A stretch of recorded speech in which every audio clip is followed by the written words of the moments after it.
እስቲ አንደ ሁላችን እችን ተመልክተን እንመለስ። ልጄ ህንድ ሀገር ለትምህርት ሄዶ ነበረ። በሄደ በሳምንቱ ውስጥ ይታመማል። የታመመውም እጅግ ከባድ ነበረ። የጭንቅላት ስትሮክና የቦዲ ስትሮክ ነበረ። አይድንም። ስለዚህ አስከሬን ይዞ የሚሄድ ሰው ከኢትዮጵያ እንዴት መፈለግና ማግኘት እንችላለን? ኢትዮጵያዊ የለም። እዛው ስልኩ ውስጥ ሲፈልጉ የእንግሊዝ ስልክ ያገኛሉ። እንግሊዝ ሲደውሉ ጥበበ ሰለሞን የሚባል ልጅ ታውቃለህ ወይ ይሉታል። አዎ ወንድሜ ነው ይላል። ከዛ በኋላ በጣም ታሟል፣ ምንም ማድረግ አንችልም፣ አስከሬን የሚወስድ ሰው ከኢትዮጵያ መምጣት ይችላል ብለው ይናገራሉ። ከዛ በኋላ አይችሉም፣ ቤተሰብ የለም። እሺ ይልና እኔ ክፍያውን እከፍላለሁ ለማዳን ሞክሩ ይልና ጎልፈንድ እየሰበሰበ እንግሊዝ ያለው ማለት ነው። እኔ ወደዚህ መጣሁ፣ ገስት ሃውስ መጣሁኝ።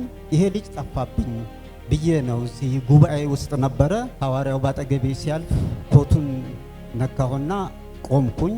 እባክህ ልጄ አንተ እያለ መሞት የለበትም ብዬ ዝም አልኩኝ። በደንብ አየኝና ናውጣለኝ። ስሙን ተናገረ። ህንድ ሀገር ያለው ልጅህ የታመመው በምንድን ነው አለ። እኔ እንዳውም ፊትህን ዙር ብሎኝ ወይም አይንህን ጨፍን አለኝና ከዛ በኋላ ለጉባኤው ውጭ ሀገር ያለ ልጁ ሞቶ አስከሬኑ ከ3 ቀን በኋላ ይመጣል። እኔ አለቅሳለሁ፣ ደንዝዣለሁ፣ ምንም አልናገርም። በዛ ጊዜ ጸለየ፣ በደንብ ጸለየልኝ። ከዚህ ወጥቼ ታክሲ ቦታ ላይ ታክሲ እየጠበቅኩኝ ልክ ስገባ ስልክ ደወለ። ያ ልጅ ይሞታል የተባለው ደወለ። ደነገጥኩኝ፣ ጮኩኝ። ተፈውሶ ከሳምንት 15 ቀን በኋላ ኢትዮጵያ ውስጥ ገባ።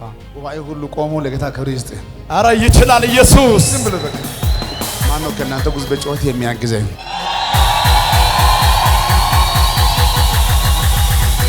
ኢየሱስ ጌታ ነው። አሜን።